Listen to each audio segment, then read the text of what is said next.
Grabe ang panahon ngayon, no? Dami-dami nang mauuso. Ubo pa yung nakuha. Ubo pa yung nasamahan kong uso. Uso ang sakit ngayong panahon ngayon. Iinit, uulan, iinit, uulan. At bukod sa sakit, isa sa pinakamasarap gawin sa mga ganitong panahon ay ang matulog maghapon. Ang sarap matulog maghapon. Ang sarap walang gawin sa buhay.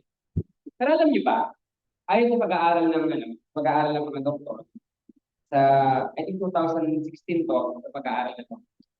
Sabi nila, mas maikli daw ang buhay ng isang taong walang ginagawa sa buhay. Kasi ang iniisip natin, pagka nakahiga, hindi ka nga naman mapapagod, mas okay ka.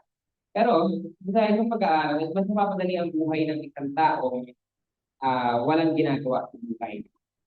So, ginawa kong research na to, isa sa mga indigenous people at saka sa Japan. Bakit kaya ang haba ng buhay ng mga tao? Isa sa mga rason ay dahil sila po ay patuloy na gumagalaw at nagtatrabaho. Now, walang sinabi sa Bible na ikaw ay magtrabaho ng 24/7. At sabi na sa Bible, magtrabaho ka on the sixth day, at on the seventh day, ikaw ay mahinga. Pahinga. Para ibang word yung mamahinga. Magpahinga. Yan. Sa ikapitong araw, ikaw ay magpahinga dahil ang Diyos mismo nagpahinga sa ikapitong araw. Kaya naman ngayong gabi ito, ang pag-uusapan natin, tsaka muna ang pahinga. Trabaho muna ang pag-uusapan natin ngayong gabi ito. Kung meron kayong mga Biblia, dahil hindi ako nakapag-prepare ng PowerPoint natin, ay buksan natin ang ating mga Biblia sa Proverbs chapter 6. Kasi ngayong buong month of July, ang pag-uusapan natin sa prayer meeting is the book of Proverbs. At ang mga talino or mga kasabihan, pati na rin mga gawin na ibitinuro sa atin ng Panginoon sa book of Proverbs. Ulitin natin last week, pinag-usapan natin na the book of Proverbs ay hindi lang siya gawa ng Solomon. Pero ito ay tinuro ng Panginoon simula pa. Simula pa ng mga Hudyo. At ito yung kanilang isinasabuhay o yung kanilang way of living. At ngayon, pag-aralan naman natin dito is the hard work. How does the Lord teach the man to do hard work? At the very beginning ng mundo, ay tinuro ng Panginoon sa tao na magtrabaho. At sabi ng Panginoon, kay Adam, binigyan siya ng kapangyarihan, at kakayahan, you will name every crawling and flying animals. Or lahat ng hayop, madaling sa lahat ng hayop ay papangalanan mo. At binigyan ng Panginoon si Adam ng trabaho. So in this indication, the Lord is telling us that we need to work. Ngunit nang dumating ang panahon na si Eva at Adan ay nagkasala ng Panginoon, mas pinaghirapan ng Panginoon ang trabaho ng tao. Ano sabi doon? Ang lalaki daw ay magtatrabaho. Dugot pa sa kanyang ibubuho sa lupa at ang kanyang tanim ay titiikin ng mga tinik. Sa babae naman siya ay maghihirap, panganganak, at sa dugo niya, at ang binhi niya, at ang binhi ng lalaki, ayun, so on and so forth. So Genesis chapter 3, makikita natin dito yung ibinigay ng Panginoon about sa trabaho.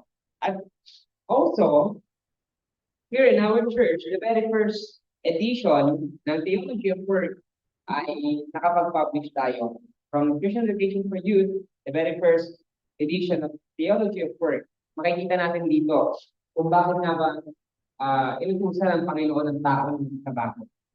Pero sa gabi ito, pag-usapan muna natin, paano ka nga ba magtatrabaho? O bakit kailangan mo magtrabaho? In Proverbs chapter 6, verses 6 to 12, basahin ko po siya. Folly of indolence. Verse 6. Go to the end. You sluggard. Proverbs chapter 6, verses 6 to 12. Go to the end. You sluggard. Consider her way and be wise, which having no captain, no overseer or ruler, provides her supplies in the summer and gather her food in the harvest. How long will you slumber, O sluggard? When you will rise from your sleep? A little sleep, a little slumber, a little folding of your hands to sleep, so shall your poverty come on you like a prowler, and you and your need like an armed man. Verse 12, and a worthless person, a wicked man, walks with a perverse mouth. Walks with a perverse mouth. Alam mo yung pinakamasakit dito na verse?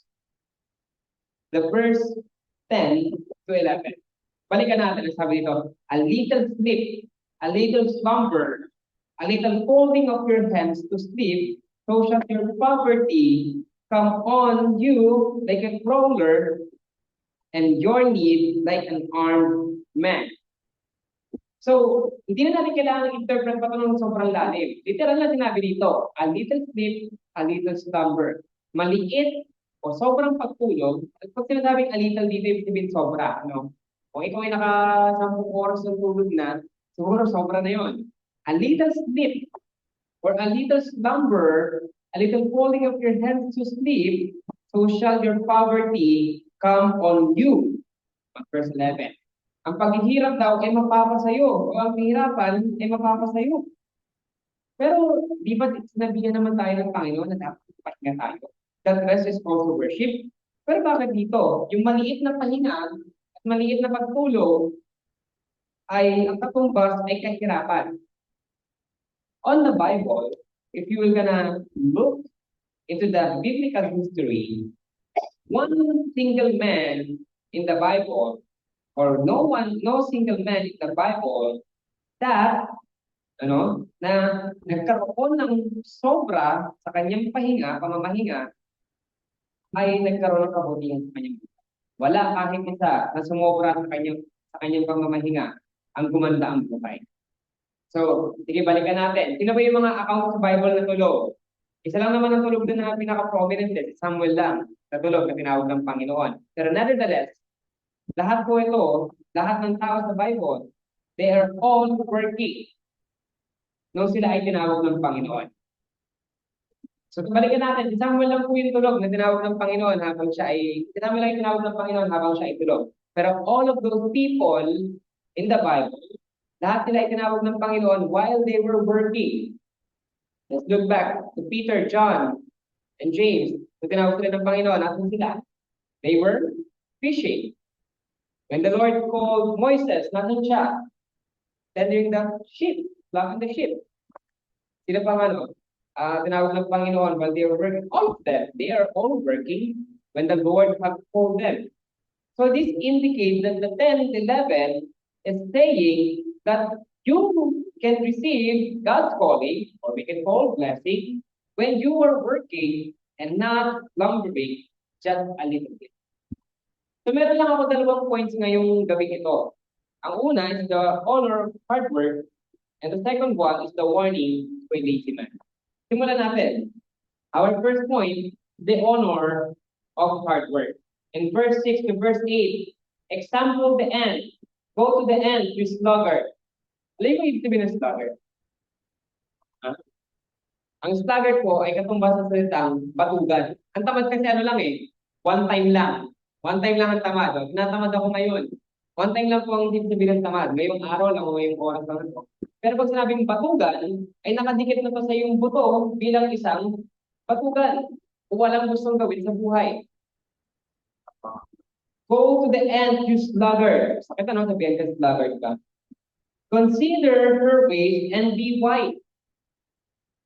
Madalas na example, pag sinabing hard work ay ang mga langgam. Pero bakit kaya ginawa ng Panginoon ng mga langgam na sobrang sipa?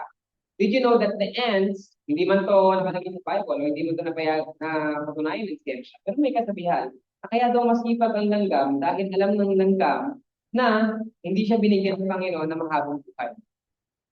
Or hindi siya binigyan ng Panginoon ng malaking katawan. So it means he knows that the Lord provided everything in his life, and yet he has so little time and little body to flourish every blessing na ibinigay ng Panginoon. Pero sabi dito, go to the end. Tingnan mo daw ang langgam. Doesn't matter kung kulay at itim, but you need to consider the weight of the end and be wise. Which, sabi dito in verse 7, which having no captain or overseer or ruler, provides her supply in the summer and gathers her food in the harvest. The word which having no captain, overseer, and ruler, meaning they are working that even though hindi sila pinopokpok para magtrabaho.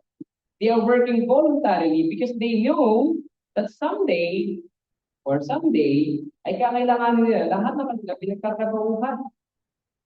Now, King Solomon spoke wisdom to the sluggard or a lazy man or woman that the lazy person shall learn from the end that an insect is proverbial for hard work or isang kapupulutan mo ng aral sa isang mahirap o pagsusumikap sa iyong trabaho.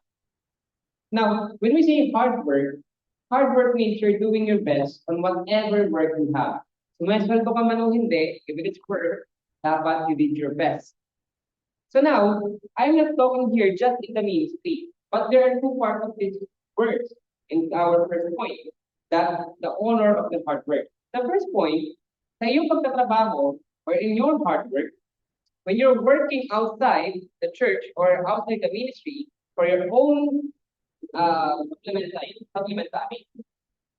if you don't do your best, the Lord will eventually get you out of that situation. Naalala niyo na ba yung mga times na tayo ay naging timid sa ating trabaho? Whether you are a housewife or a CEO, parehas lang yung trabaho, but the time na ikaw ay tinaman sa iyong gagawin, there's a high possibility na mawala ang iyong pinagkakabuhan o yung iyong trabaho. Ngayon, sa akin bilang isang pastor, napakahirap na mahilata sa isang araw. Because I need to study, I need to think, or sometimes I need to listen. Kung kaya nga lang hatiin yung katawan ko, hahatiin ko. But the Lord rebuked me sometime in my life when I was in the seminar. Alam to ng mga roommate ko that I am a lazy person. Napakatamad ko ng tao. To the point, nababangon lang ako kapag alam ko may gagawin na ako. O, papasok na ako ng 8, 7:50 at babangon na ako. Ganun akong tao. And the Lord rebuked me because on my 4th year, hindi ako nakagraduate. And I asked the Lord, saan ako nagkulang? Nag-faithful naman ako sa iyo. And then, it slaps me hard when I realized that I didn't do well sa aking pag-aaral. At ganun din tayo sa ating mga kabuhayan. Next, punta tayo on hardworking on our ministry. Pag pinabayaan mo yung ministry na pinagkaloob sa iyo ng Panginoon, remember this, kayang-kaya kanyang palitan. Mas kailangan mo ang Panginoon kaysa kailangan kanya. Napakadaming mananampalataya. Napakadaming taong hindi pa nakakilala sa Panginoon. Mas maraming taong talented kaysa sa akin, kaysa sa iyo, hindi ka kailangan ng Panginoon, but mas kailangan mo ang Panginoon. At the moment that you became timid on your ministry, probably one day, kunin niya ng Panginoon sa iyo. Or baka hindi mo na ginagamit yung pinagkaloob sa iyo ng Panginoon, one day, kukunin niya ng Panginoon sa iyo. Do you remember the parable of the 10 talents? When Jesus Christ told his disciples, one ay binigyan ng 5, yung isa ay binigyan ng 3, yung isa ay binigyan ng 1, while the people na pinagkalooban ng talent o ng pera, ng bariya, they used it and nourished it. And that one person naka-receive lang ng 1, itinago niya.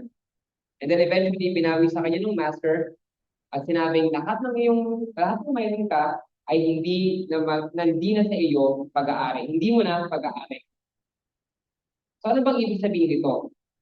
The moment that you became timid in your ministry, the Lord eventually get that to you. Probably dati napakainit ng Panginoon. And probably dati, wala kang ibang inisip kundi yung ministry mo, and one day, bigla ka man lalamig at mawawala or hindi magpa-function, the Lord can easily get that to you. At ito yung nakakatakot. Kasi hindi po lahat ng inalis ng Panginoon ay nakakabalik sa ministry. Kasama rin po dito sa honor of hard work in the ministry ay ang pagiging godly person. Sabi dito, in the verse 8, Sabi sa verse 8, provides her supply in the summer and gathers her food in the harvest. What is the meaning of this? When you talk about summer, it is not about vacation. When you talk about summer, it is about gathering of materials. Because after summer, that is the time to what? To sow seeds. So ang implication dito, provide yourself in the summer because the Lord will eventually use you into something useful, and yet you didn't supply your needs when the time comes, o hindi mo inaral yung mga pinapaaral sa'yo ng Panginoon, o hindi mo man lang ibinigay ang buhay mo sa Panginoon, the Lord cannot use you. And gathers her food in the harvest. Why? Because someday, what you sow, what you plant, is someday you will sow. Kung anong iyong itananim, one day ito naman ang iyong aanihin. Kaya kung ikaw ay nagtanim ng kakaunti sa simbahan, ikaw ay nagtanim ng kakaunti sa ubasan ng Panginoon, ikaw ay kakaunti rin na makukuha ang biyaya sa Panginoon. And this is true. The Lord even says in His Word that those who sow little or plant little will sow little. Preaching natin yan no Sunday, 1 Corinthians, 2 Corinthians, sorry. When the person provides herself supplies in the summer, it's only indicate that he is wise or she is wise because he knows how to gather this thing and eventually be useful ng time ng pagtanim. Na may isang matalinong tao, si Aristotle.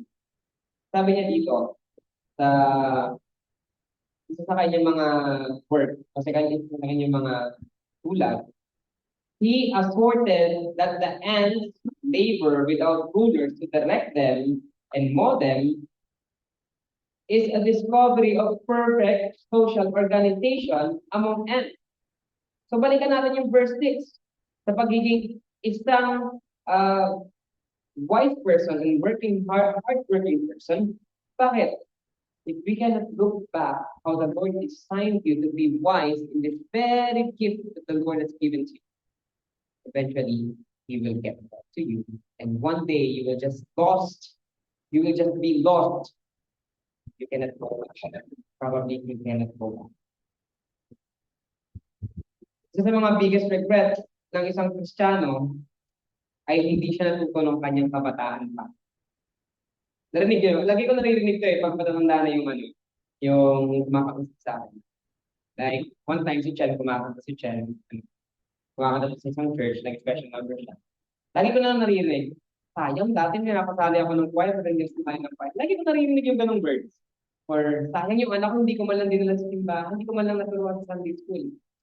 That's the regret of not gathering supplies on the time na hinahanda ka ng Panginoon.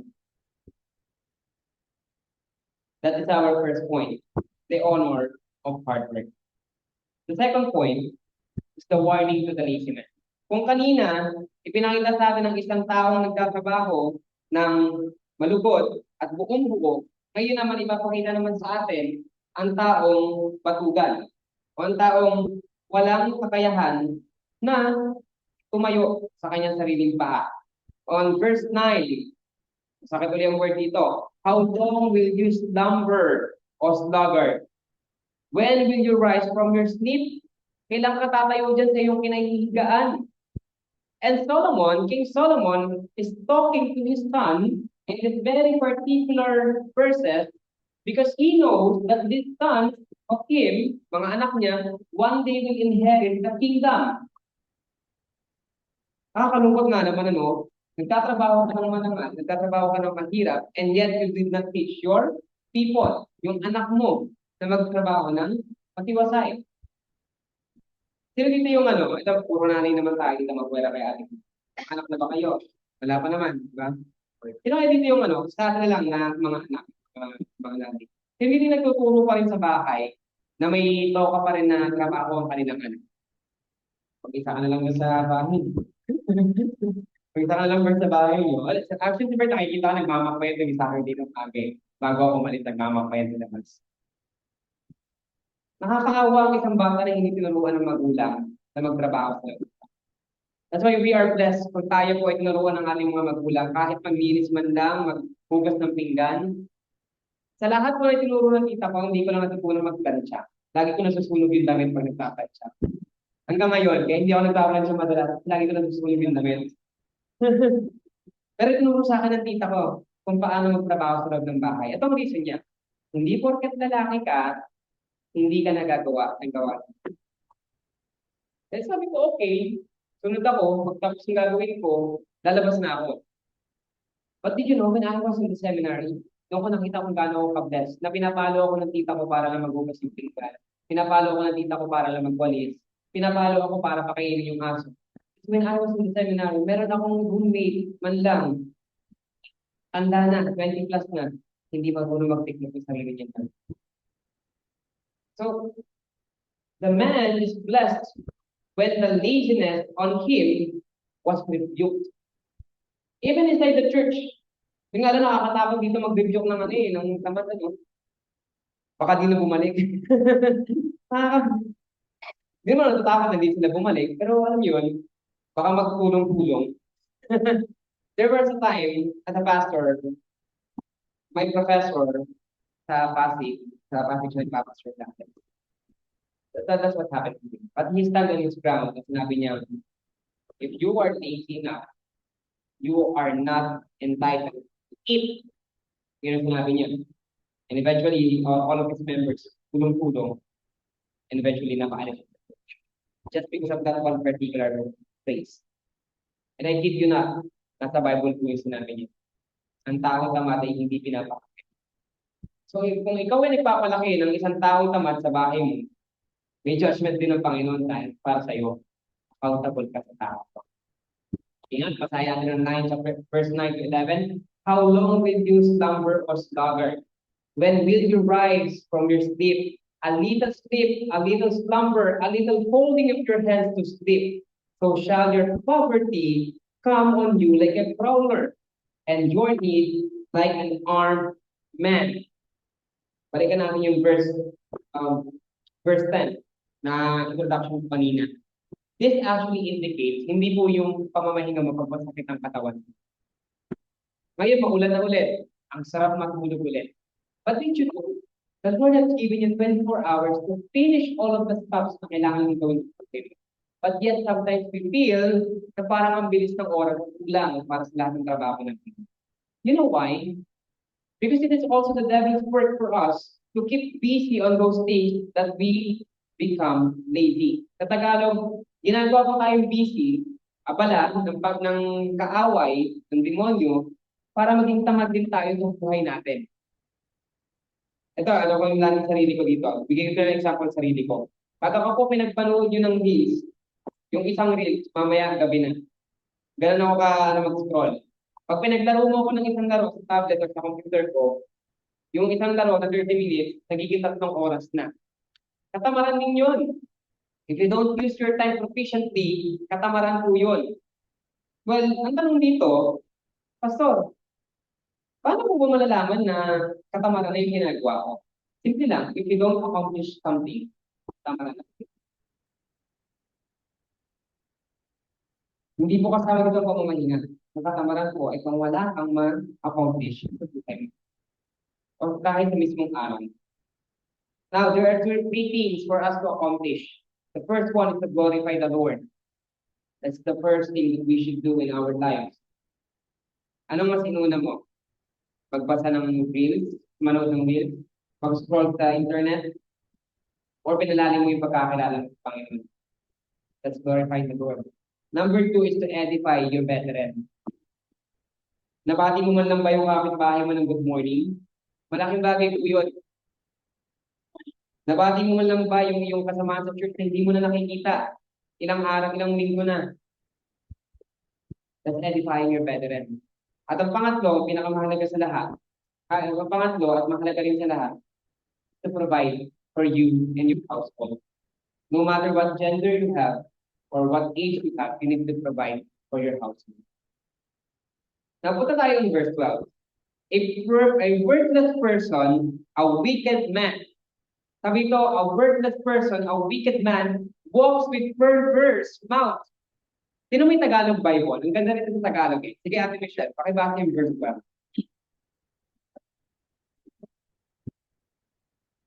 Taong walang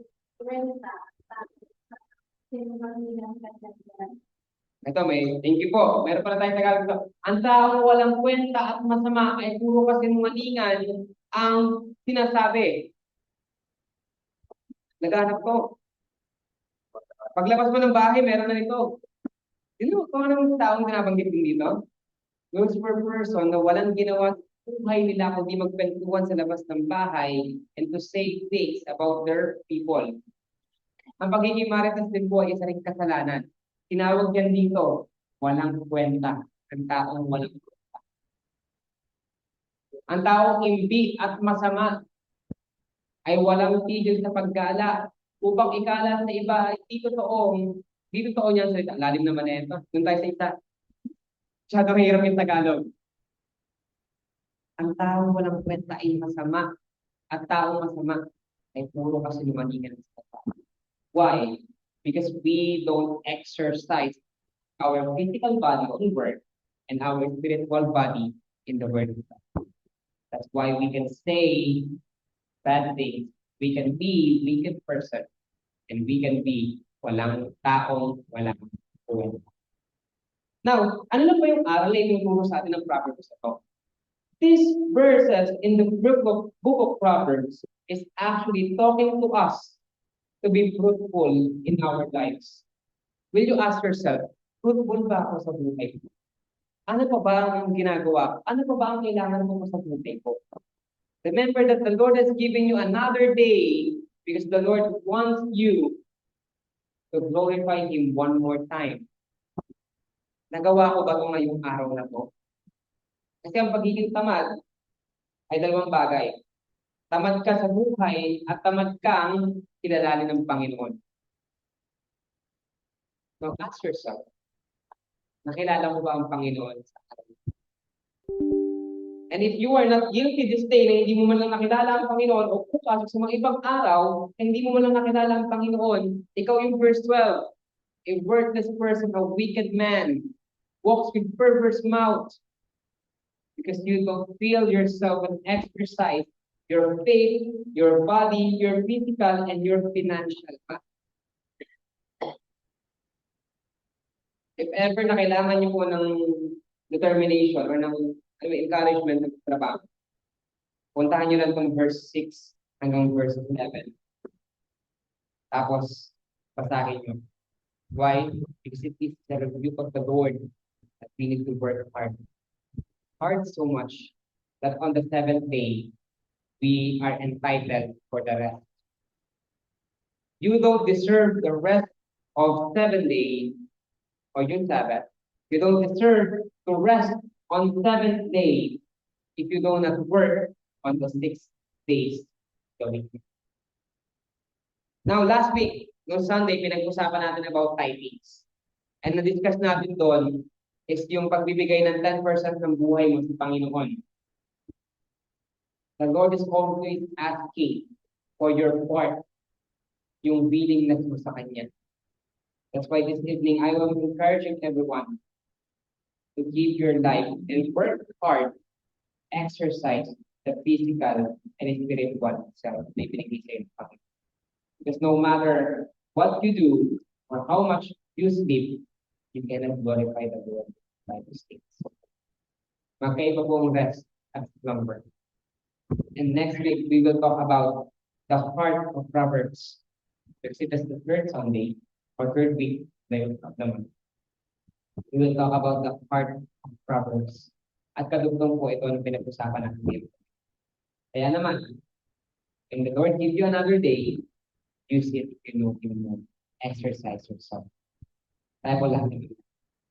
Dear God, Father, we thank you for this day. We thank you, Lord, for the life and the word that you have given to us and for the review na magiging slumber namin. Lord, we cannot do this on our own.